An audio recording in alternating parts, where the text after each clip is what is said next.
Olá, seja bem-vindo. Esse daqui é o comentário da lição da Escola Sabatina, mais uma vez, produzido aqui pela gente do Parque Arariba. Eu sou o pastor Lúcio, sou pastor dessa região, dessas três igrejas, Parque Arariba, Jardim Gá, Jardim Catanduva, as três igrejas que nós aqui adoramos, e você aí é nosso convidado a sempre adorar junto comigo. E é por isso que eu tô aqui fazendo mais uma vez um chamado para você estudar a sua lição da Escola Sabatina. Eu repito e repito e repito, eu não uso a minha lição física há muito tempo. Eu uso ela sempre virtual. E por que virtual é legal? Porque onde eu estiver, ela pode estar comigo. Eu estou sempre com o meu celular dentro do bolso, nesse momento ele está me gravando aqui. Então, esse meu celular, ele tem ali o mesmo conteúdo, o mesmo aplicativo da lição da Escola Sabatina que eu compartilho entre o tablet que eu uso e também o meu celular. Ou seja, se eu estiver dentro de um ônibus, viajando para algum lugar, eu vou lá, abro minha lição da Escola Sabatina no meu celular e leio. Se eu estiver com o tablet na mão, sentado, assistindo um vídeo, ao invés de eu gastar tempo assistindo o vídeo aleatório ali, perdendo algum tempo, eu vou lá na minha lição da Escola Sabatina, estudo, leio a lição da Escola Sabatina. Porque esse chamado é muito importante para agora, para hoje. É porque a nossa lição da Escola Sabatina está terminando, ou melhor, o nosso trimestre está terminando. Isso significa que você e eu aqui precisamos já ir atrás da nossa lição da Escola Sabatina. Passei ontem ali nos Céus, no lugar onde se vende lições aqui na nossa região sul de São Paulo. O ponto mais próximo para você aí, que é aqui do nosso distrito, fica ao lado da Associação Paulista Sul, um lugar bem fácil acesso, bem próximo do metrô Capão Redondo. E ao passar ali eu encontrei uma estante cheia de lições da Escola Sabatina e eu fiz questão de, dessa vez, comprar duas lições da Escola Sabatina. Eu vou pegar aqui só para te mostrar uma delas, a lição dos adultos do próximo trimestre, e outra delas a lição dos jovens do próximo trimestre, as duas com o mesmo tema, falando exatamente sobre o livro de Êxodo. E é quando a gente estuda o livro de Êxodo, ou melhor, quando a gente estuda a lição da Escola Sabatina, que a gente aprende coisas poderosas, assim como nós vamos aprender ao estudar o livro de Êxodo. Então não esquece, nós começamos já nesse sábado a lição, ou a nova lição da Escola Sabatina sobre o livro de Êxodo, tanto adultos quanto jovens, e você aí precisa estudar a sua lição da Escola Sabatina. Pastor, eu não consigo. É muito barato a lição da Escola Sabatina, tá bom? Ela custa 17, 14 a 21 reais, eu acho que é mais ou menos esse o valor. Então você pode escolher ali os valores que você quiser, com mais ajuda, com menos ajuda, com mais comentários, com menos comentários. Eu escolhi ali uma intermediária para os dois, mas se você não quer gastar dinheiro, se você diz assim para mim, pastor, eu não tenho esse dinheiro disponível para gastar agora, eu tenho uma ideia para você. Baixe o aplicativo da lição da Escola Sabatina. Ali tem adultos e jovens. Exatamente as duas lições que você aí precisa estudar para que você aprenda mais sobre Jesus. Lendo a lição da Escola Sabatina, eu sempre aprendo coisas diferentes, coisas melhores. E durante esse último trimestre, nós aqui aprendemos sobre as ferramentas que Deus colocou no meio do contexto bíblico para que eu e você pudéssemos aprender mais sobre a profecia. Se você percebeu muito bem, desde o primeiro sábado desse trimestre até agora, nós somente falamos sobre conteúdos bíblicos, sobre materiais que a Bíblia dá para gente, sobre ferramentas que a Bíblia dá para gente, para que a gente possa então compreender a profecia bíblica. De tudo que nós falamos, se você ajuntar esses princípios, você vai conseguir ter uma compreensão excepcional do que a Bíblia fala sobre profecia, sobre exatamente esse texto que é tão importante, esse contexto que é tão importante para nós nos últimos dias, como nós estamos aqui. Agora, eu faço com que você aí pare um pouquinho e entenda, é importante estudar a sua lição da Escola Sabatina. Então, se você ainda não comprou, você ainda tem alguns dias para então comprar a sua lição da Escola Sabatina. Dessa vez, o novo trimestre, falando sobre o livro de Êxodo. Êxodo para os jovens, e o subtítulo é Um Livro que Mostra Deus em Ação, e dos adultos, exatamente, o livro de Êxodo, um estudo sobre esse livro que vai ser tão legal para mim e para você. Sabe o que eu queria fazer agora? Eu queria começar o nosso comentário da lição da Escola Sabatina. Mas eu preciso te pedir um favor. Talvez você esteja assistindo esse vídeo dentro da transmissão do Parque Arariba, ou então você esteja assistindo do meu canal, Pastor Lúcio Bergamo, ou só Lúcio Bergamo, esse canal que a gente sempre produz. Eu tenho que te pedir para que você compartilhe esse vídeo com outras pessoas, mandando ele para quantas pessoas você puder, porque é importante que esse texto se espalhe, que esse conteúdo se espalhe. para que outras pessoas saibam sobre isso. Deixa eu dar uma outra ideia, então. Se você aí quiser compartilhar e não sabe como, tem um jeito muito fácil. Se você estiver assistindo esse vídeo dentro do YouTube, escreve alguma coisa nos comentários. Não precisa escrever nada, na verdade. Você pode só colocar um joinha, pode colocar aquela mãozinha de oração que em todo dispositivo tem. Você pode colocar um ponto, você pode colocar qualquer tipo de coisa. Se você gosta de lição de escola sabatina, escreve aqui para mim, eu gosto, escreve lição, escreve bênção, escreve qualquer coisa. O importante é que você coloque qualquer coisa aqui nos comentários desse vídeo para que o YouTube entenda que tem que compartilhar mais ainda esse vídeo com outras pessoas. Assim você me ajuda e ajuda também outras pessoas a ouvirem falar sobre esse Deus que é todo poderoso. Tudo certo? Vamos estudar a lição? Fecha os olhos, baixa a cabeça, nós vamos estudar a lição da escola sabatina agora. Então vamos orar? Deus querido, Pai de amor e bondade, muito obrigado, porque o Senhor é bondoso, é maravilhoso e hoje vai nos ensinar mais uma vez sobre a sua palavra. Então, por favor, Deus que está nos céus, abre as portas dos céus e derrama sobre a gente as tuas bênçãos, derrama sobre esse estudo da lição a sua palavra, que o Lúcio seja apagado mais uma vez, mas que o Senhor nos explique o que nós precisamos saber aqui. É o que nós te pedimos e agradecemos em nome de Jesus. Amém. Vamos lá? Lição da Escola Sabatina a partir do nosso verso para memorizar. Está lá em Jonas, no capítulo 1, no verso 9. E eu começo lendo assim. E Jonas respondeu: Eu sou hebreu e temo o Senhor, o Deus do céu que fez o mar e a terra. A lição já começa colocando para a gente que esse ponto, o céu, o mar e a terra, ele está falando exatamente sobre um outro texto bíblico que ainda não tinha sido escrito, que o Deus Todo-Poderoso ainda não tinha se revelado a João quando o livro de Apocalipse foi escrito. E ali, mesmo ainda não tendo sido revelado a João, nós aqui já tínhamos o texto mostrando que tipo de Deus nós devemos adorar. Nós estamos falando exatamente sobre o Jonas, que adorava ao Deus do céu, que criou a terra e o mar. Esse texto é muito parecido com aquele das 3 mensagens angélicas, o chamado, adorar é aquele que fez o céu, o mar, a terra e as fontes das águas. É por isso que nós aqui precisamos estudar a Bíblia e estudar cada vez mais ela, para que a nossa mente seja aberta, para que essas relações sejam feitas de um texto junto com outro texto, dentro do contexto sagrado, porque Deus tem um plano para que você compreenda. Você não precise de pessoas para te explicar, mas que você sim compreenda a palavra de Deus. Agora vamos lá. A lição de domingo, ela já começa explicando pra gente como é que tudo aconteceu. Você conhece a história de Jonas? Jonas era um profeta e ele foi chamado por Deus para levar uma mensagem dura para um povo da cidade chamada Nínive. Você sabe como é que ele fez? Ele ficou com medo de ir para Nínive. Então ele vai até o porto mais próximo dele, como se ele fosse para Nínive, e ao chegar ali ele fica com medo, porque ele sabia quem era o povo de Nínive. E se você for só um pouquinho na história, você vai descobrir que os ninivitas ou os assírios que ali moravam eram pessoas muito más. Eles usavam técnicas horrorosas de como é que é o nome? De tortura, de maldades extremas que eles faziam sobre os povos que eles dominavam, os afrescos, os desenhos que existem ali nas cidades assírias conhecidas, inclusive Nínive é uma das cidades conhecidas, descobertas e escavadas. Aqueles desenhos ali contam de formas horrorosas de dominar e matar, deturpando qualquer tipo de honra que pudesse existir naquela outra pessoa que foi dominada.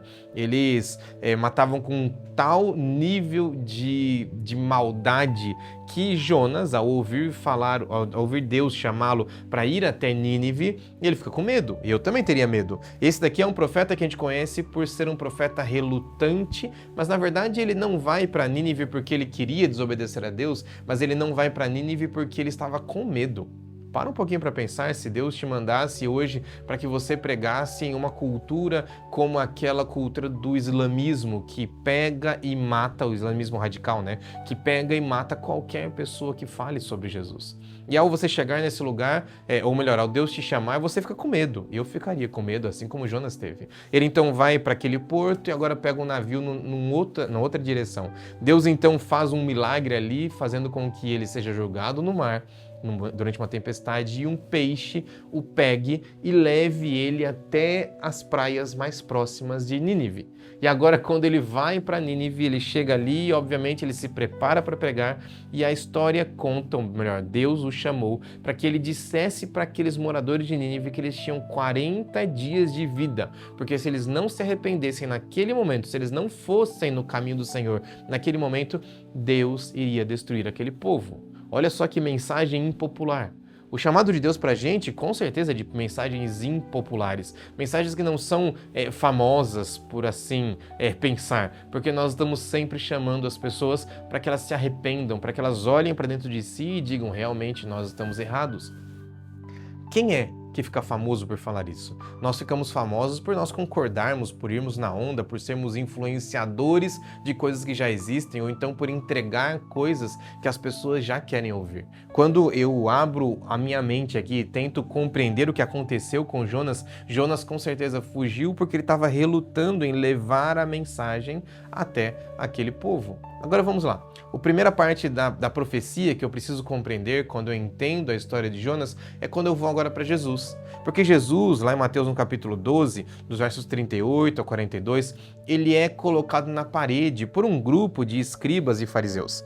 E esses fariseus, ao chegarem em Jesus, eles pedem: Jesus, mostra pra gente então um milagre para que a gente creia em você. Jesus teve várias vezes esse tipo de pedido, mas dessa vez em específico, Jesus respondeu de uma forma um pouco mais incisiva, explicando para eles o porquê ele não contaria, porque ele não faria um milagre. E a história conta que Jesus faz exatamente assim, dizendo para eles: olha, vocês são uma geração adúltera e perversa.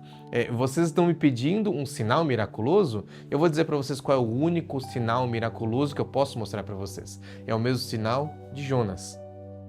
E ele se coloca aqui numa posição dizendo que ele era acima de um profeta. Ele está falando que ele é mais importante do que o profeta Jonas. Só que quando ele aponta para o profeta Jonas, ele está identificando para aqueles fariseus que estavam ali querendo colocar Jesus à prova de que o mesmo tipo de milagre aconteceria com ele. O milagre de Jonas foi ele sumir durante um dia e 3 dias depois ser cuspido numa praia por aquele grande peixe. A gente sabe pela história, porque Jonas relata isso, que ele ficou dentro da barriga do peixe durante 3 dias.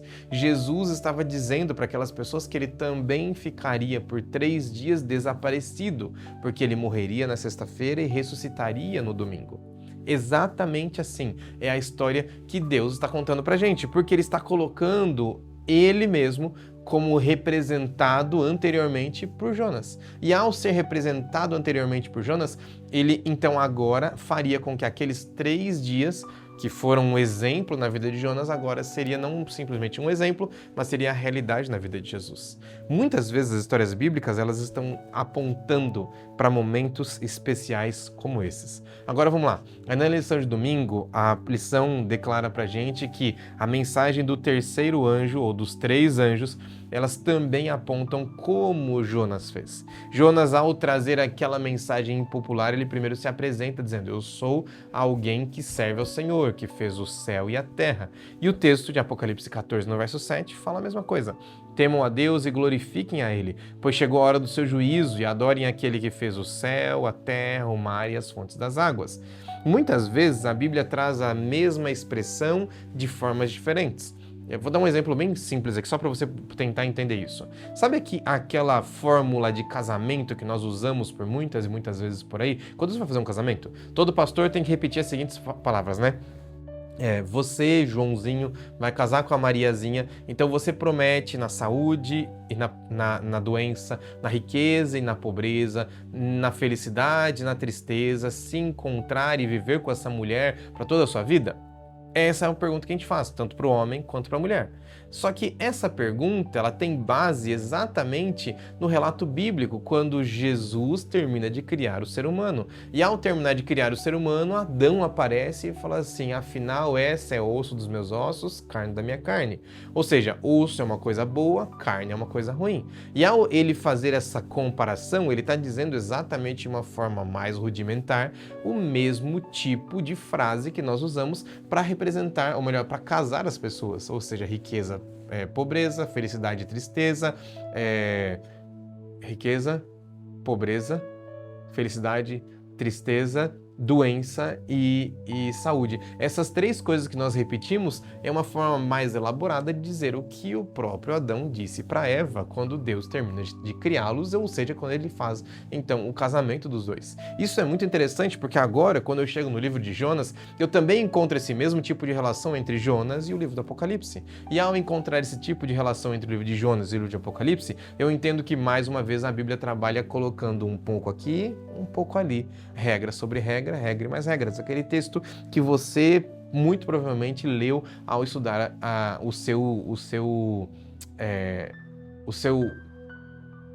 sua classe batismal. Tá faltando a palavra aqui, viu?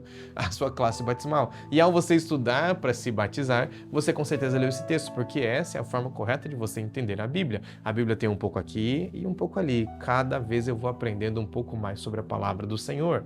Bom, seguimos. Na lição de segunda-feira, eu aprendo mais um ponto, porque a obra do arrependimento que acontece dentro do coração daquelas pessoas que estavam em Nínive, ela não acontece por acaso. E você aí pode ler, por exemplo, Jonas no capítulo 3, no verso 4, ali quando Jonas então chega em Nínive, ele começa a caminhar, e ao caminhar, ele não consegue andar toda a cidade. A cidade tinha uma distância, ou o tamanho de uma cidade, por perto de 3 a 4 dias de caminhada.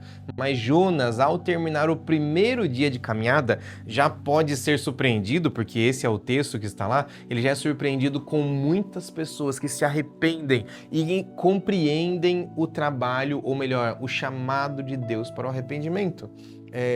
Jonas, ao contrário de Noé, que a gente comentou na semana passada, né, foi um ótimo evangelista. Ao ele começar a cruzar aquela cidade que tinha um tamanho gigantesco, ele já consegue converter todas aquelas pessoas. É por isso que a gente tem que converter todos eles. É assim que funciona?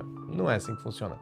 Jonas converteu aquelas pessoas não com o próprio poder, mas a conversão acontece no coração daquelas pessoas porque o Deus Todo-Poderoso envia Deus Espírito Santo, porque o Deus Espírito Santo estava à frente de Jonas fazendo todo o trabalho. Aí a pergunta que é respondida aqui dentro desse texto da lição de segunda-feira é exatamente sobre a obra do arrependimento. Afinal de contas, existem 2 tipos de profecias na Bíblia. Quais são esses tipos? O primeiro deles é uma profecia incondicional. A profecia incondicional, ela vai acontecer e acabou. Por exemplo, quando eu abro a minha Bíblia e estudo ali sobre as profecias messiânicas, a vinda de Jesus, quando eu estudo ali sobre a segunda vinda de Cristo, quando eu estudo sobre a marca da besta, quando eu leio sobre as últimas pragas, essas coisas são coisas incondicionais, ou seja, não interessa quem eu seja, não interessa onde eu vou estar, essa profecia vai acontecer. Eu me lembro daquela música do cantor Leonardo Gonçalves, um excelente cantor, grande ministro de louvor, ele canta assim, né? Como é que é? Quer seja dia, ele virá.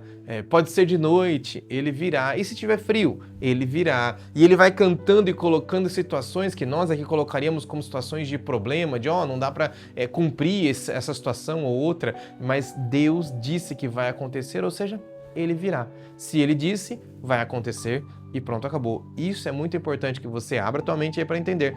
Profecias, existem 2 tipos delas, profecias condicionais e incondicionais. Então, as incondicionais acontecem sem nenhum tipo de força do ser humano, mas também existem as condicionais. E a profecia que foi dada para Jonas pregar lá em Nínive, ela era uma profecia condicional. Se o povo daquela cidade se arrependesse ou voltasse ao Senhor, a destruição daquele povo não aconteceria. Ou seja, quando Jonas começa a pregar durante aquele primeiro dia e ele prega dizendo homens e mulheres de Nínive, se arrependam, vocês estão fazendo coisas erradas, e o povo de Nínive se arrepende, a profecia ela acabou, ela já foi cumprida. Ou seja, Deus tinha uma profecia que dependia da condicionalidade, ou seja, das pessoas se entregarem a ele ou não.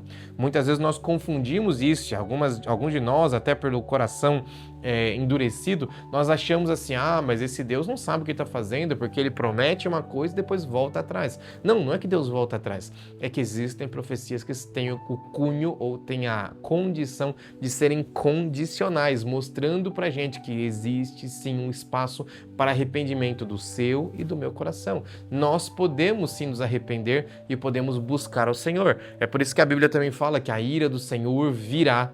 Só que ela virá para quem? Para aqueles que não se arrependerem. Ou seja, você aí está sendo chamado para o arrependimento, para que a sua vida mude e para que você também tenha o caminho aos pés de Jesus. Por isso, nós precisamos continuar pregando o evangelho dele. Vamos lá, lição de terça-feira.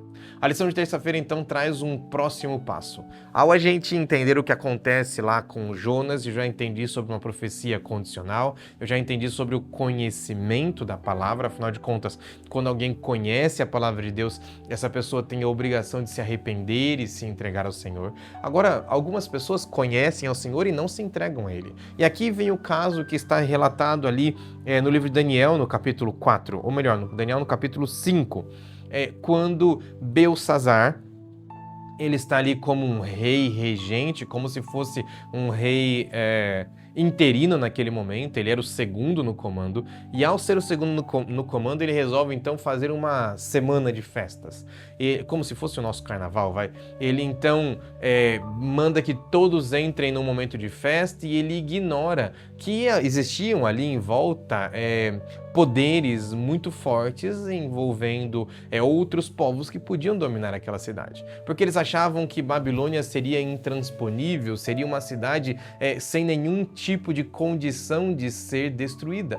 E ao ele achar que essa cidade seria para sempre um refúgio que não seria destruída, ele então abandona os cuidados e ele se entrega para a festa.